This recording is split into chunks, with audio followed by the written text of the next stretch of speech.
Thank you so much, Talu. And indeed, the Finance Minister, Dr. Bwalyangandu, has presented the 119 billion kwacha 2021 national budget under the theme Stimulate Economic Recovery and Build Resilience to Safeguard Livelihoods and Protect the Vulnerable. Now, S24 has continued to bring to you updates of the budget. We brought to you experts giving their expectations and their recommendations for the 2021 national budget, which has finally been presented today.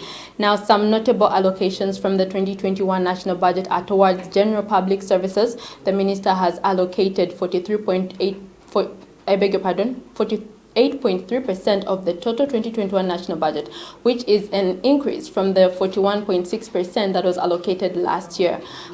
Towards defense, the minister has allocated 4.7% from 6.2% that was allocated last year.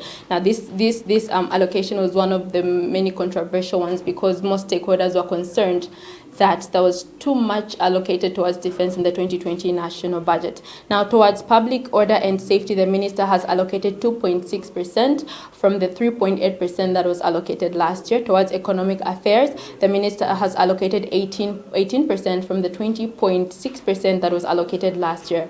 Towards environmental protection, the minister has allocated 0.8% from the 0.6% that was allocated last year, which was something that most stakeholders were calling for. Towards health, the minister has allocated 8.1% from the 8.8% that was allocated last year. Now, we have seen this as a reduction, which could be very controversial because health is a very critical sector as we speak of the COVID-19 pandemic. Now, towards recreation, culture, and religion, the minister has allocated 0.1% from the 0.4% that was allocated last year. Towards education, the minister has allocated the 11.5%, I beg your pardon, from the 12.5% that was allocated last year. Education is also one critical sector as we talk about the reopening of schools in the wake of COVID.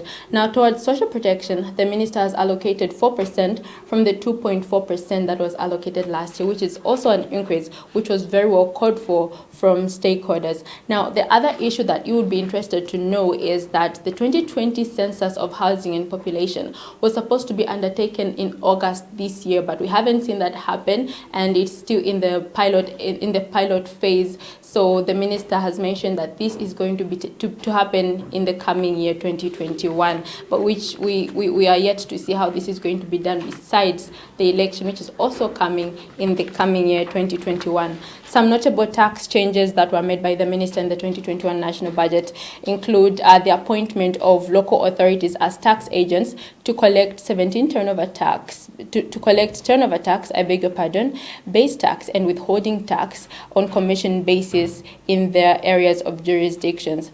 Now, to support domestic resource mobilization measures, the minister says that the Zambia Revenue Authority Act, chapter number 321 of the laws of Zambia will be amended to improve tax administration.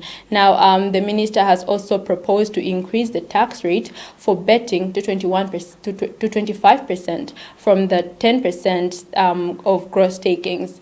The minister has also proposed to increase the exempt threshold of pay as you earn to 4,000 kwacha from the 3,300 kwacha per month. And he said that this measure is going to result in a 455.6 million kwacha additional income for households, for Zambian workers, I beg your pardon. Some macroeconomic objectives that the minister made in his budget presentation today. He set GDP growth rate to at 1.8%, and then he also talked about reducing inflation towards the 6 to 8% medium-term target, which has been something that they have been doing for the past few quarters, and we expect to see this continue even in the coming 8 quarters, according to the Bank of Zambia. Now, the minister has also announced an increase in the gross international reserves to at least 2.5 months of import cover, and then he's also targeting to reduce the fiscal deficit to 9.3% of GDP and he's also talking about achieving domestic revenue collections of not less than 18% of the gross domestic product. Now, Parliament is going to continue discussing this issue on Tuesday, the 29th of September. As S24, we've been bringing to you expectations, and now we'll continue bringing to you reactions of industry players and other economic players on how they feel about this national budget. Back to you, Talu.